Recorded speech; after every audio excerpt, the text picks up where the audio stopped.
Alright, let's dive into optional class. This is a medium-level question that comes up frequently in Java interviews, and it trips up a lot of candidates.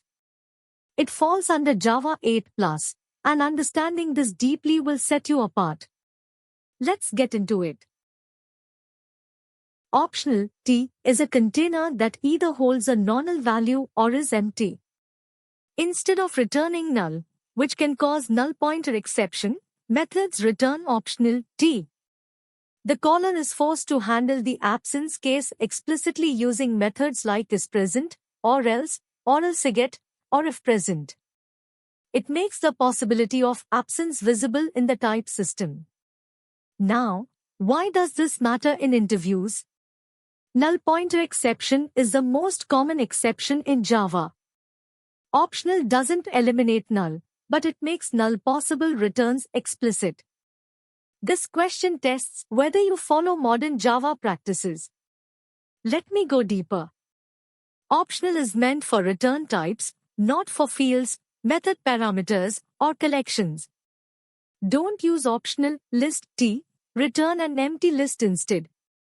Optional provides a fluent API, map, transforms the value if present, flat map, unwraps nested optionals, filter, applies a condition. Or else throw replaces the common pattern of checking null and throwing an exception. Let's look at the code for optional class. I'll walk you through each section. First, notice that without optional, null pointer exception risk. Then, with optional, explicit handling. Then, various ways to handle. Then, functional style. And finally, chaining with map and filter. Take a moment to study this code. The patterns here will come up in your interviews. Now, let's talk about the gotchas, the traps that catch people in interviews. First, a warning, don't use optional for fields. Optional is for return types only. Don't use optional, string, name as a field, use at nullable or just null with documentation. Here's a dangerous trap, optional.get, without check. Calling get on an empty optional throws no such element exception. Always use or else throw, or isPresent first. And a pro tip, or else versus or else get. Or else, compute, always evaluates the argument.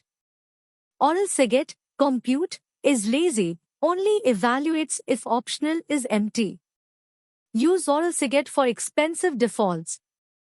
Keep these edge cases in mind. Interviewers specifically test for these. So here's the key takeaway. Use optional for method return types that might have no result. Use or else throw if present instead of null checks. Never use for fields or parameters.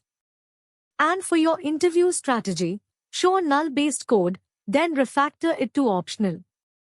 Demonstrate map-flat map chaining. Mention it's for return types only, not fields.